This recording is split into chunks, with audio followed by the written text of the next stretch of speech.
Hello everyone and welcome back to another video. Today we're going to sketch flowers and specifically irises. And iris is one of my favorite flowers to sketch ever. So I had a lot of fun doing this video, and yeah, I'm going to demonstrate a technique I like to call loose but precise. And the main aspect of this is to keep a balance between precise line work and the flow and expressiveness of watercolor. So I like to have really detailed line work, the kind that I'm just sketching right now, and then I add lots of loose watercolor as a second step. So I start with a detailed pencil sketch as the first step. I've already sketched a little overview of a group of flowers that I don't particularly care for. So this is sort of my warm up. And now I'm focusing on the individual flower shapes. And I'm using an HB mechanical pencil with an 0.5 lead. This is sort of my standard pencil that I like to use for this. And to get a good likeness of the iris, I try to focus on the main shapes, the edges, and the overall structure of the flower. And some flowers, like irises, are rather complex, so they can't easily be broken down into basic shapes like circles or triangles. So what I like to do in this case is I simply go with complex shapes that I can see and put them next to each other. So I try to follow my eye. And what really helps me with this is noticing sort of these negative shapes between the different petals. This helps me place the individual lines. And what has helped me a lot to get better at this kind of quick but nevertheless very precise sketching is just to practice a lot. So the more you do this, the more secure you will feel. And also another aspect of this is really observe, spend more time on your reference, on your subject, than on the page and the pencil. So you can draw all day, but if you don't take a closer look at what you're actually drawing and comprehend this with your eyes, or with your brain rather, then this doesn't translate to the page. So the more you do this, the better you will get. So maybe you notice that I sometimes erase a few lines or simply pause my pencil and then take another look at this. You can't see me looking at the reference, but I take quite a few detailed observations and try to notice how the lines actually flow into each other, and how the angles are working. And another thing too is that I changed the speed of this recording so that you wouldn't have to sit through endless sketching session. So my drawing speed is actually half as fast. If you want to take the classic route to sketching a flower like this, then the first step would be to break down what you see into really basic shapes: circles, rectangles, triangles.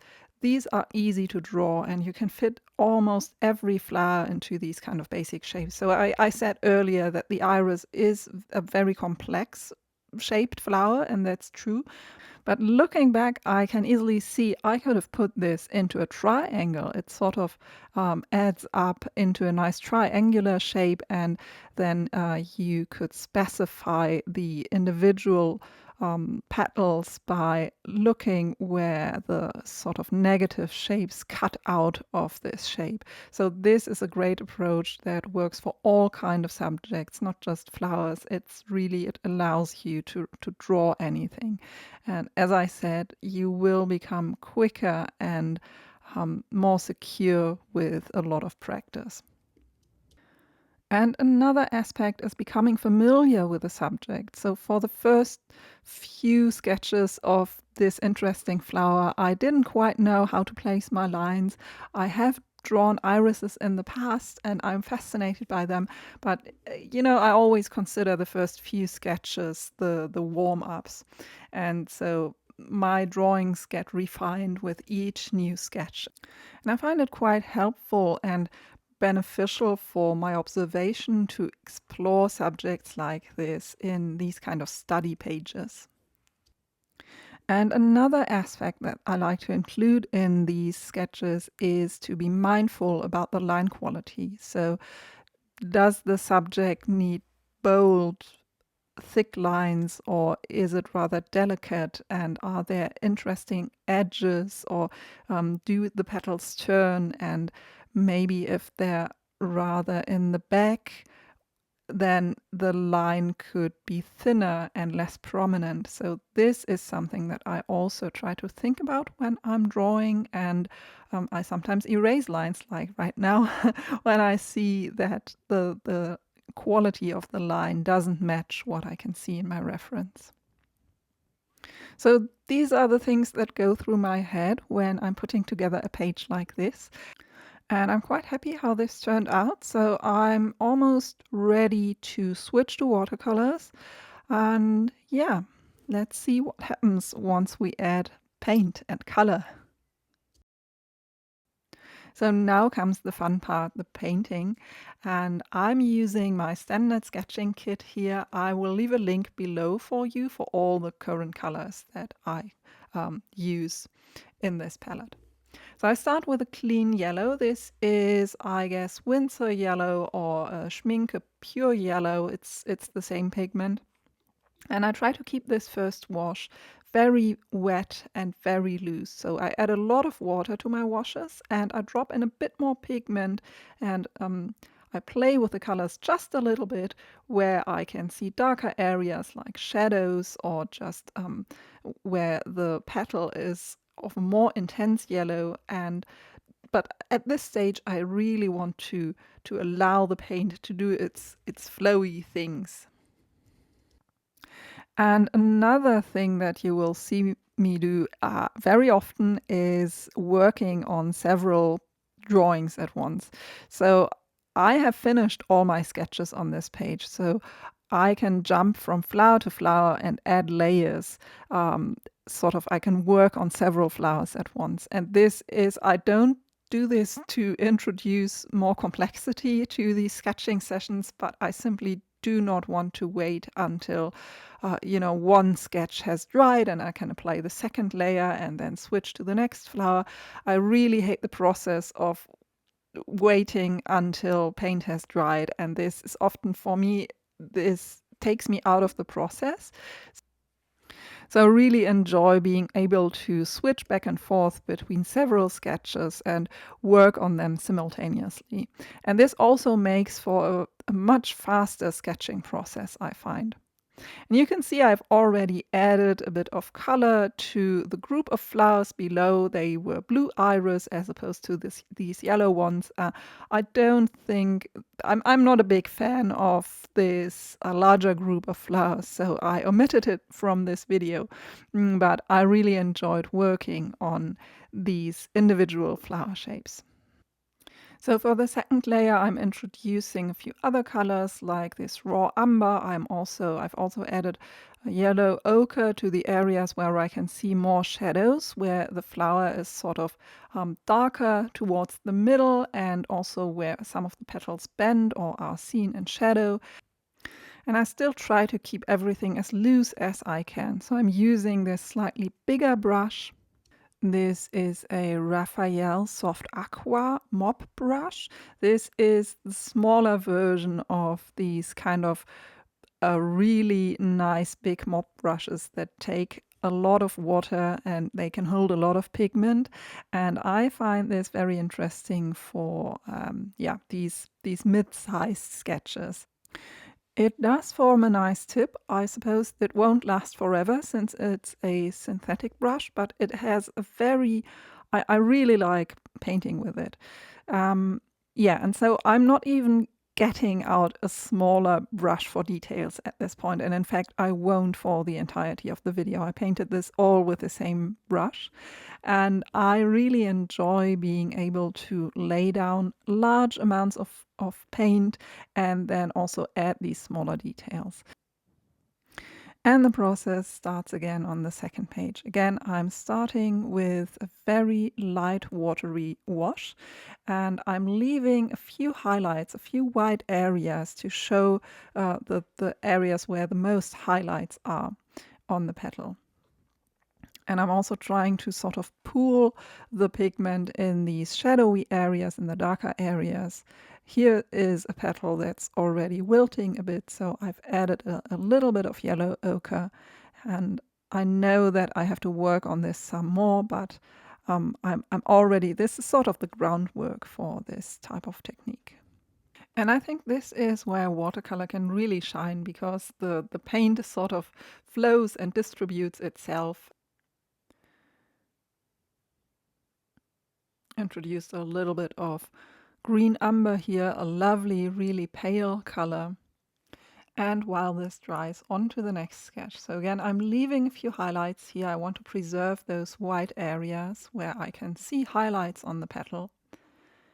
And I'm keeping everything quite loose in this stage. So I'm pushing the pigment down to the areas in the middle where I can see more intense colors going on.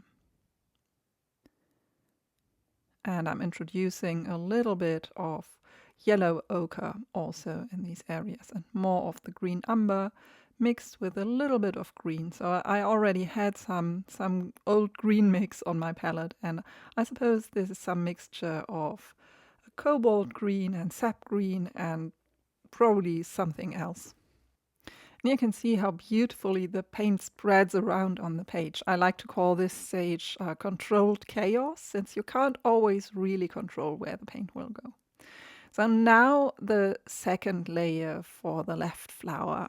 The first layer has dried, and I can reinforce some of the darker areas here.